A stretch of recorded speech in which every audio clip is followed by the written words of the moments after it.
India में एक ऐसी जगह जहां भेजने का मतलब था आपकी डेथ कंफर्म है, नहीं एग्जीक्यूशन नहीं, उससे भी गंदा टॉर्चर, मेंटली ब्रेकडाउन और सबसे बुरा कोई बचने का रास्ता नहीं। ये था सेलुलर जेल, जिसे लोग काला पानी कहते थे। ब्रिटिश इंडिया की सबसे ब्रूटल जेल जहां फ्रीडम फाइटर्स को भेजा जाता था ताकि वो मेंटली और फिजिकली टूट जाए। वीर सावरकर ने यहाँ 10 साल काटे और उन्होंने खुद लिखा है कि यहाँ की एक रात बाहर की 100 रातों से ज्यादा पेनफुल है। तो आज की वीडियो में मैं आपको बताऊंगा कि एक्चुअली क्या होता था काला पानी में, कितना ब्रूटल और कितना टॉर्चर था, फ्रीडम फाइटर्स ने कैसे सरवाइव किया और आज ये जेल कहाँ है। तो वीडियो को एंड तक देखिए और लाइक सब्सक्राइब जरूर करें। पहले ये समझते हैं कि ब्रिटिश ने जेल क्यों बनाया। 1857 का क्रांति याद है, first war of independence. British के खिलाफ पूरे इंडिया ने आवाज उठाई थी। ब्रिटिश जीत गए पर डर गए थे। उन्होंने रियलाइज किया कि ये इंडियंस खतरनाक है, अगर इन्हें ऐसे छोड़ा तो फिर क्रांति होगी। तो उन्होंने डिसाइड किया जो ब्रिटिश के खिलाफ बोलेंगे उसको ऐसी पनिशमेंट करो कि वो दोबारा सोच भी ना सके। नॉर्मल जेल नहीं, वहाँ से लोग भाग भी सकते थे, प्लस मेनलैंड में है तो परिवार भी मिल सकते हैं, वकील मिल सकते हैं, मीडिया कवरेज हो सकता है। ब्रिटिश चाहते थे आइसोलेटेड प्लेस जहाँ भागना इम्पॉसिबल हो, कम्युनिकेशन कट ऑफ हो, कोई विटनेस ना हो कि क्या टॉर्चर हो रहा है। और परफेक्ट लोकेशन मिली अंडमान आइलैंड, मेनलैंड से 1200 किलोमीटर दूर समुद्र के बीच। उस टाइम कोई जहाज नहीं, कोई कम्युनिकेशन नहीं, मतलब वहां भेज दिया तो गेम ओवर। 1896 में कंस्ट्रक्शन स्टार्ट हुआ। 10 साल लगे जेल बनने में। आर्किटेक्ट का नाम था सर चार्ल्स जेम्स लैल। और जब ये जेल बनी तो ये थी लिटरली एक साइंटिफिकली डिजाइन टॉर्चर चेम्बर।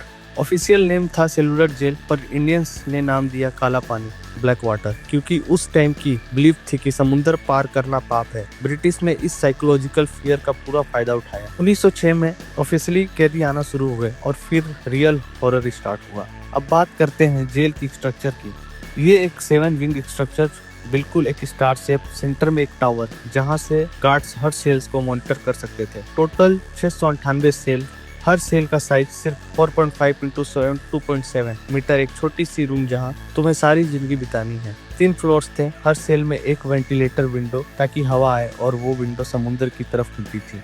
मतलब तुम रोज फ्रीडम देख सकते थे पर छू नहीं सकते थे। Pure psychological torture.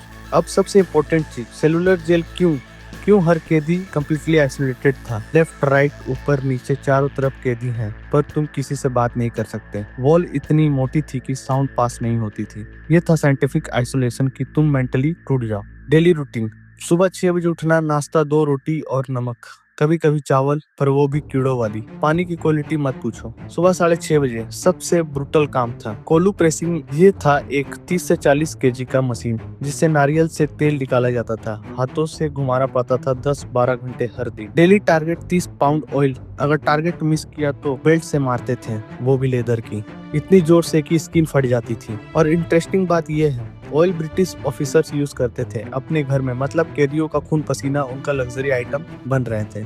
दोपहर का लंच फिर से रोटी, कभी कभी दाल, कोई टेस्ट नहीं, कोई न्यूट्रिशन नहीं। शाम को 4 बजे काम खत्म, फिर सेल में वापस। 6 बजे डिनर, सेम रोटी नमक, फिर अंधेरा, कोई लाइट नहीं, सिर्फ तुम और तुम्हारी सोच और समुद्र की आवाज। रात भर सोना, पर सेल इतना छोटा कि पैर भी सीधा नहीं कर सकते। और ये हर दिन, हर महीना, हर साल, डिकेड तक चलता था। पनिशमेंट क्या थी? अगर तुम कोई रूल तोड़ दो तो अलग लेवल की टॉर्चर। 12 से 14 घंटे खड़ा रहना पड़ता था, कोई मूवमेंट नहीं। एक और भी छोटा डार्क सेल जिसमें हफ्तों के लिए बंद कर देते थे। कंप्लीट डार्कनेस, कोई साउंड नहीं, मेंटली लोग पागल हो जाते थे। पब्लिक के बीच में मारा जाता था कि कैदियों को भी डर लगे। हाथ पैर में भारी जंजीर, दिन रात, इवन सोते वक्त। और सबसे ब्रूटल हैंगिंग। जेल में एक स्पेशल गेलोस था जहां एग्जीक्यूशन होती थी और बॉडी को समुद्र में फेंक देते थे। क्रोकोडाइल और शार्क के लिए परिवार को बताया भी नहीं जाता था कि बस डिसीज्ड का लेटर भेज देते थे। अब बात करते हैं कैदियों की। सबसे फेमस कैदी थे विनायक दामोदर सावरकर, जो बाद में वीर सावरकर कहलाए। 1911 में उन्हें काला पानी भेजा गया जब वो 27 साल के थे। उन्होंने ब्रिटिश गवर्नमेंट के अगेंस्ट बुक लिखी थी और भारतीय क्रांतिकारियों को सपोर्ट किया था। 50 साल, डू लाइफ सेंटेंस, मतलब उन्हें कभी रिलीज नहीं होना था। सावरकर ने खुद अपनी ऑटोबायोग्राफी में लिखा है जेल के बारे में। उन्होंने लिखा, the loneliness was worse than the torture. You could hear the ocean, you could see the sky through the ventilator, but you were buried alive.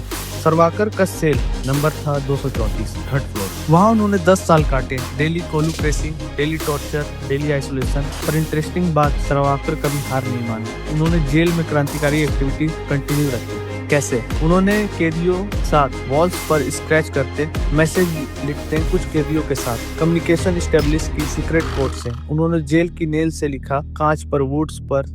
वो मैसेज बाकी कैदियों तक पहुंचते और उन्हें मोटिवेशन मिलती। ब्रिटिश को पता चला तो और टॉर्चर बढ़ गया, पर सरवाकर का स्पिरिट नहीं टूटा। 1921 में फाइनली उन्हें मेनलैंड इंडिया ट्रांसफर किया गया, पर उनकी हेल्थ कंप्लीटली बर्बाद हो चुकी थी। 10 साल जेल के बाद वो फिजिकली बाहर तो निकल गए, पर मेंटली हमेशा उस सेल में रहते थे। बाकी फेमस कैदी पाटुकेश्वर दत्त, भगत सिंह के साथी, असेंबली बॉम्बिंग केस में इनकलाब, यहाँ ब्रूटल टॉर्चर रहा। योगेंद्र शुक्ला, क्रांतिकारी लीडर, जेल में अंडरग्राउंड नेटवर्क बनाया।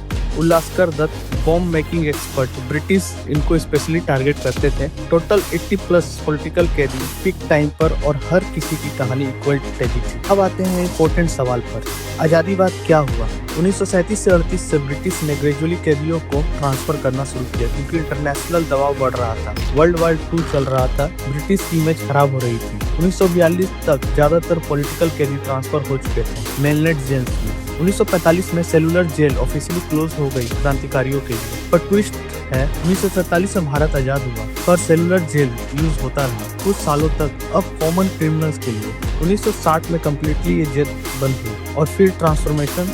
इंडियन गवर्नमेंट ने रियलाइज किया कि ये जेल सिर्फ बिल्डिंग नहीं है, ये फ्रीडम स्ट्रगल का सिंबल है। 1969 में इसको ऑफिशियली नेशनल मेमोरियल डिक्लेयर किया गया। 1979 में रेस्टोरेशन वर्क स्टार्ट हुई, पुराने सेल्स को प्रिजर्व किया गया, म्यूजियम बनाया गया। आज 2025 में एक मेजर टूरिस्ट डेस्टिनेशन है। हर साल लाखों भारतीय और फॉरेनर्स यहाँ आते हैं। म्यूजियम है जहाँ all torture equipments, photo, documents display हैं। तुम एक्चुअल सेल में जा सकते हो, फील कर सकते हो कितना छोटा था सेल। फांसी घर प्रिजर्व है, वो डार्क चेम्बर जहाँ एग्जीक्यूशन होती थी। हर इवनिंग 6:30 बजे एक शो होता है, ओम पुरी और नसरुद्दीन शाह की आवाज में सेलुलर जेल की कहानी सुनाई जाती है। शो बहुत इमोशनल होता है, लोग लिटरली रो देते हैं। फ्रीडम फाइटर्स की सेक्रीफाइस सुन के, यहाँ की एंट्री फीस 30 रुपए है इंडियंस के लिए, और फॉरेनर्स के लिए 100 रुपए है। ओरिजिनली 7 विंग्स थी जेल की, पर ब्रिटिश ने खुद 3 विंग्स तोड़ दी थी 1910 में, ताकि कैपेसिटी कम हो। अब कुछ इंटरेस्टिंग फैक्ट्स जो शायद आपको नहीं पता, सेलुलर जेल कैदियों ने ही बनाया था।